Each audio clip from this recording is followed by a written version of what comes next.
What's going on, everybody? Victor here with a brand new video. And the UFC does not have any fights going on this week. It's a very rare occasion, but the UFC is on vacation. Its fighters are on vacation as well for the week. Commentators, analysts, the production crew, everyone, because the UFC is going overseas. They are going to Paris, France for the very first time in the promotion's history. Now, they're not going to be making history in the MMA world just because Vettori was the first organization to have fights go on within their promotion for the first time in mixed martial arts history within the country of France. They've already been to Paris twice. So the UFC has already been beaten in two separate occasions, but they are making history for their own promotion, which is the most important thing for them.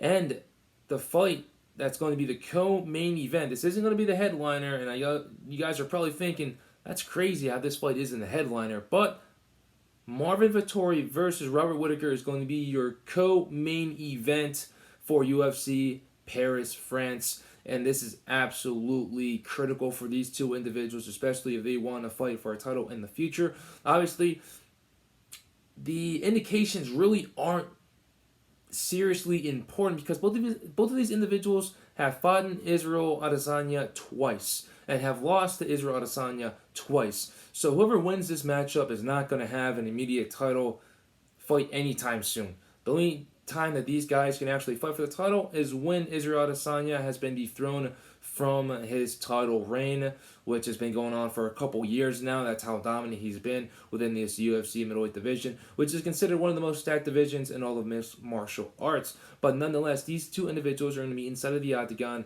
and Robert Whittaker, who's been fighting 5 rounds for the majority of the last 3 to 4 years, is actually going to get another break. Again, the last time that he fought 3 rounds was against Jared Cannonier, where he won the fight via unanimous decision, but he was getting a little bit tired towards the end of that 3rd round when Jared Cannonier was really putting it on him.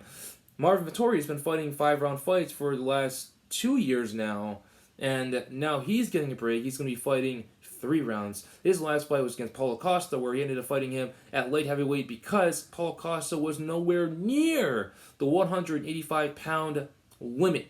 Not even close at all. They ended up upping that fight to 205 pounds. Marvin Vettori went in there, the smaller guy. He ate a lot of big shots, but he was able to overwhelm Paulo Costa with pressure and volume, and that was how he was able to get in there and get the job done and winning via unanimous decision, even though that fight ended up being an instant classic. So both of these individuals are no strangers to fighting at the top of the division. Robert Whittaker, his speed, his power, and his volume, versus Marvin Vettori, who's just an overall grinder, man. Marvin Vettori is a complete mixed martial artist.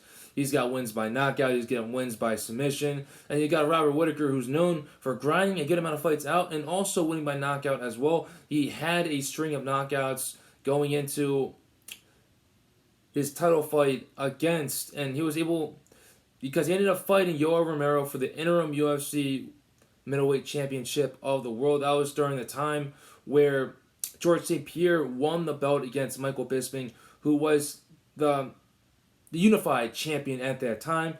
And Sir George St. Pierre comes back out of retirement, beats Michael Bisping, becomes the middleweight champion of the world, ends up vacating the belt.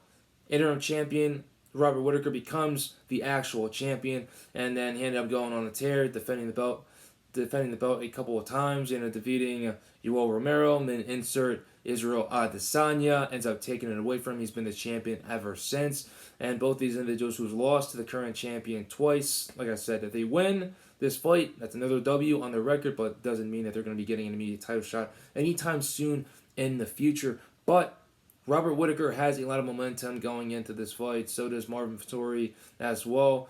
Both of these individuals are at the very top of the division. Both these guys are definitely fighting for bragging rights. Both these guys are fighting just to stay active and also chase their dreams for a title, especially Marvin Vettori. I believe he's going to be coming in here a little bit more hungrier than Robert Whittaker because he's fought for the title on several occasions. He's defended his title on several occasions.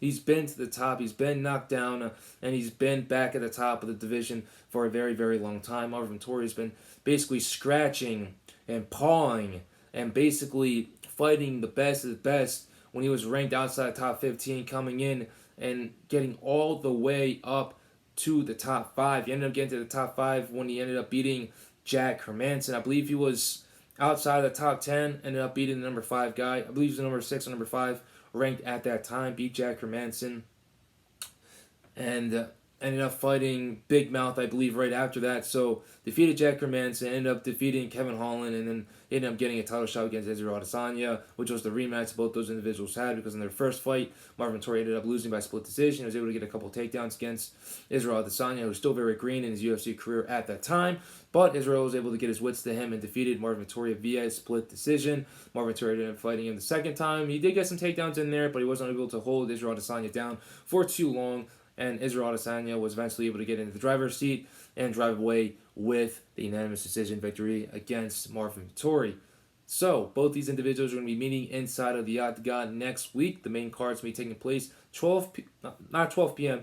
Prelims going to be starting at 12 p.m. in the afternoon on the East Coast, and then the main card's going to be starting at 3 p.m. on the East Coast as well. If you guys are on the West Coast, just subtract those times by 3 hours.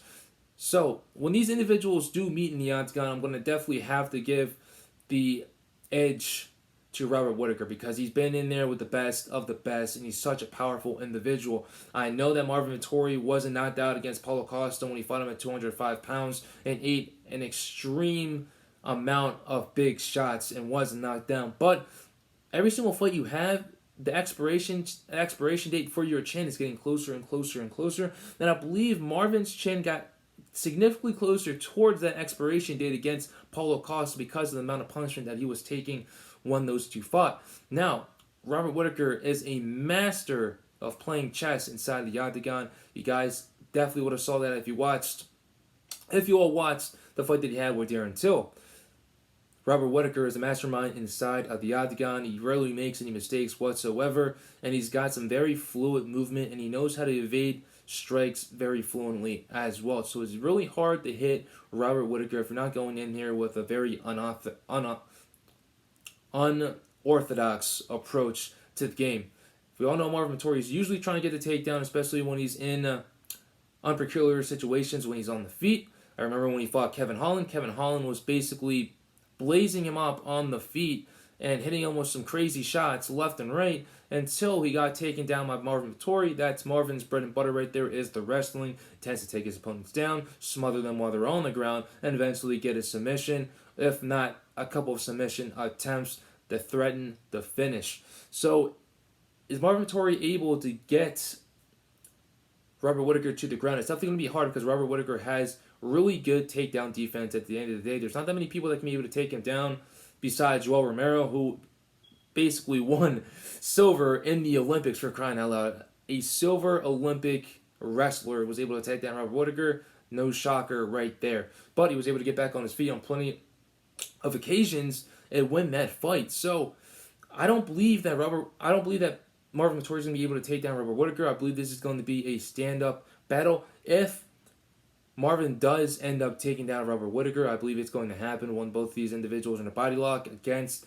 the cage, and probably just foot sweeps him and ends up tripping him down towards the ground. But it's going to be hard to keep him down there because of how strong and powerful that Robert Whittaker is. If I'm Robert Whittaker, you're definitely going to want to circle the octagon the whole entire time, work your shots, work your angles, and really surprise Marvin Vettori. As soon as you have him in danger, he's going to try to go in there for the takedown. You're definitely going to have to use the sprawl as fast as possible, if not a wizard or underhooks or overhooks to use as defense.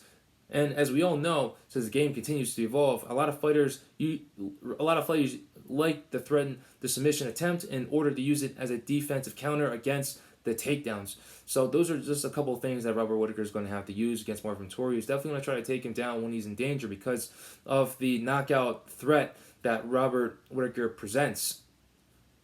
If this fight does end up on the ground, not on the ground, but on the feet the whole entire time, I'm going to have to give that to Robert Whittaker, and I think he's just going to continue to play chess with Marvin Vettori. He's definitely going to get Marvin Vettori angry because Marvin Vettori is an angry individual. When things are not going his way, he does tend to get flustered, he does tend to get angry, and he does tend to abandon the game plan of his coaches at the same time. And Robert Whittaker is a tricky fighter, and he's extremely he's extremely weird to fight, especially when you're on the receiving ends. It's so many different shots that are coming from so many different angles and directions that you really can't comprehend because you're eating them all at the same time. He doesn't really give you time to think. And Robert Whittaker is also a very calm fighter at the same time. You never really see him flustered. You never really see him mad. The only time you really saw him mad is against Israel Adesanya because it was such a big fight. It was in Marvel Stadium in Melbourne, Australia. 60,000 fans around the stadium watching you fight in your home country that you represent as the champion. He ended up folding to the pressure. But, like I said, both these individuals are going to be fighting in Paris, France. It's going to be a neutral battleground for both these individuals. But Marvin Vettori is definitely going to have a lot of Italian fans in the attendance because there is a plethora of Italian population within France itself in the country. So it's definitely going to be a good fight. I think it's going to be an action-packed one. There's going to be a lot of energy. There's going to be a lot of velocity. There's going to be a lot of volume strikes being thrown by both these individuals. And there's definitely going to be some takedown attempts on the side of Marvin Vettori. It just all depends on what Robert Whittaker can be able to defend them or not. And if this fight has to end, I believe it's going to end by an unanimous decision. I don't believe anyone in this fight is going to get finished just because I believe there's going to be a lot of high-paced action as a result of this being a 3-round, 15-minute fight. I hope you guys enjoy the fight. It's going to be a good one. I'm going to give this to Marvin Vettori. I think he's going to be able to pull off the upset. I think he's going to be able to basically change the mistakes that he's been committing to in the past, fix them up for this fight, and definitely show Robert Whittaker a new side of him. And maybe he might be a little bit calmer. We don't know. But if he does tend to get flustered, he will definitely be able to. It will definitely end up making mistakes that Robert Whittaker is going to capitalize on. But I think he's going to win this. There's going to be a lot of Italian fans in the arena just to see him fight. This is the closest that Marvin Vettori has ever fought at home. He's from Italy, a little small village in Italy, and France is very, very close to Italy, for crying out loud. Both the countries are actually connected to one another, so it's definitely going to be a good fight, and I hope you guys enjoy it. Marvin Vettori by split decision. That's how I'm going to go with this fight. Hope you guys enjoy. It's going to be happening next week, not this week, because the UFC is on break for 1 week, but it's definitely going to be a good one, guys. Take it easy, take care, and stay blessed.